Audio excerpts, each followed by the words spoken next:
How's it, guys? Okay, so this is part of my VSD 800 series. So video number 8, video number 8A, and this one is video number 8B. So in this one I'm going to show you the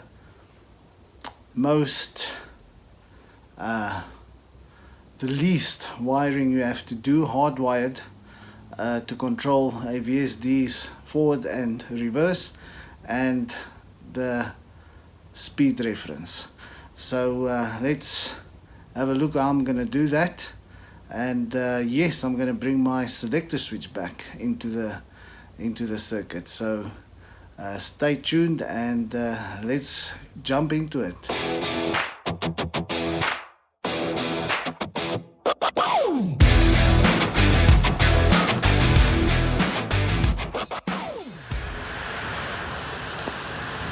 Okay, my wiring is done.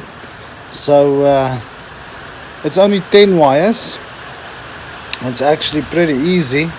So I've got my 3 wires for my pot, and you can go have a look at video 8A to see how I did that and what all the terminals are for. It's on 2.5 and 10E. Then I've got PC going to C1. That's the common of my relay 1. Then I've got from the normally closed off relay 1, B1, I go to supply my selector switch here, and that will be my start forward on the left. In the middle will be stop, and then I supply from that same relay, I supply the other side, which is start reverse. And then from that same relay, on the normally closed A1, I supply the positive side of my lamp. From SD, which is the 0 volt of the drive, I supply the negative side of my lamp. And from the selector switch, I just have a start forward and start reverse, STF and STR. So we're going to see how easy that is to set it up. And I think in a future video we're still going to do a bit on this A800, but in a future video we're going to see if I can get this guy going. This is a Danfoss VLT, so we'll see in a future video what it entails to set up one brand of drive versus another brand of drive. So yeah, there's obviously going to be a lot of differences between the two, but this is the easiest way to hardwire an A800 VSD, and we're going to go through the parameters now, and I'll show you how easy it is to set it up. So let's go to the next section, let's switch it on and let's run it. Before we go to the let's run it section, I made a little mistake. A1 is normally open, so that's when my drive trips, it gives me a signal back to the lamp.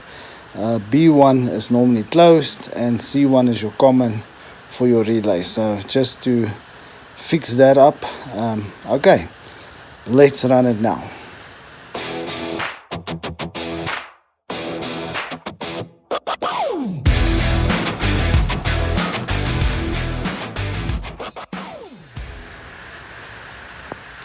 Let's put the cover back over the terminals before we switch it on. Okay, that's done, and let's switch it on. Okay, and it starts up immediately because I've got to start forward. I've got my pot open. That's not what I wanted, but okay, we've got a start forward signal. So let's put our switch in the middle position, switch off that start forward. Okay, now let's go clear all the parameters. I'm going to put it in PU mode, so we're going to start from scratch. Let's go clear all those parameters that we can start up from scratch. that you can see how easy this is once you've done the wiring. Okay, now let's go to parameter. I don't want that. I want parameter 9. Let's go to parameter 9. We set our overload VSD, well, the motor rated current. It's 1.37, but I'm going to set it a bit lower because I remember this motor goes to about 1.19, 1.22 on 50 hertz. So we're going to set it there. Then we're going to set our base voltage at 50 hertz. That's parameter 19. I'm going to make that 400 volts. So it gives me 400 volts exactly at 50 hertz.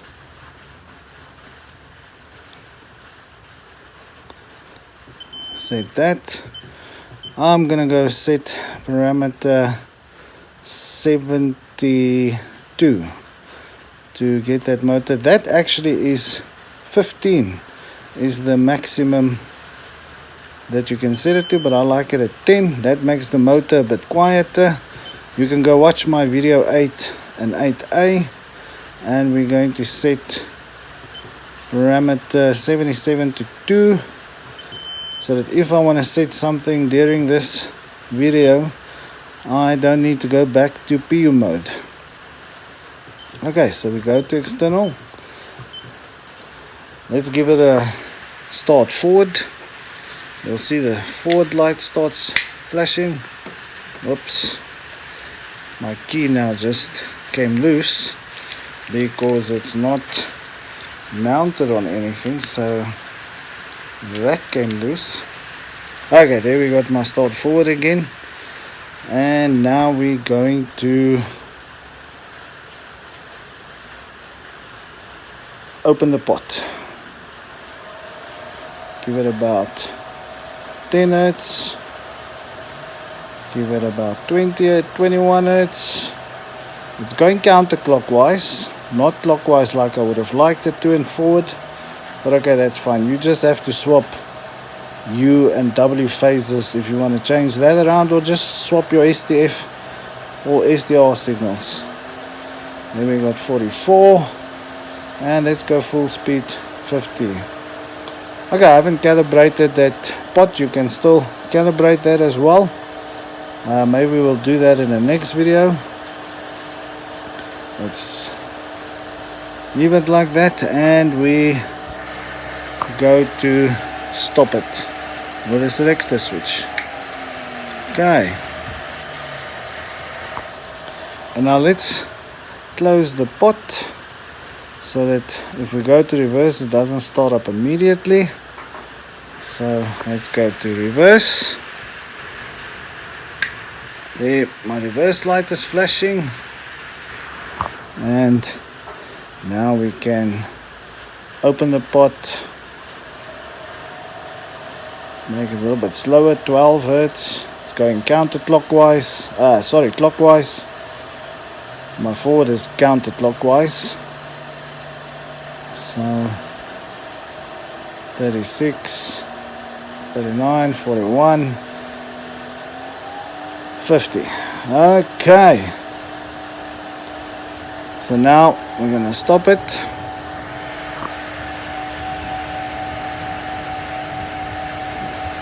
I'm just going to grab this switch properly because it comes loose. Oh, come on, there it goes loose again. Oh, it's terrible. It's because I don't have it mounted to anything. So let me just see if I'm going to get a reverse out.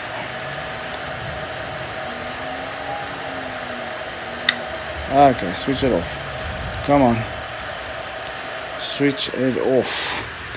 Okay, yeah, well, obviously you'll have the switch mounted in a panel on the door outside, so you won't struggle like I do here. Okay, we're going to close the pot. Now we're just going to check if my trip lamp works. So we're going to go to parameter 9 again. And this is why I set parameter 77, so that I can do this. while it's in external mode, and we're going to do 0.55 amps, and let us give it a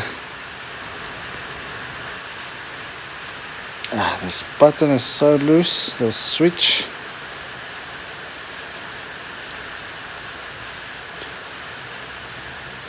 The whole switch wants to turn. Okay, we got a forward signal, and we're going to open it fully to 50 Hertz.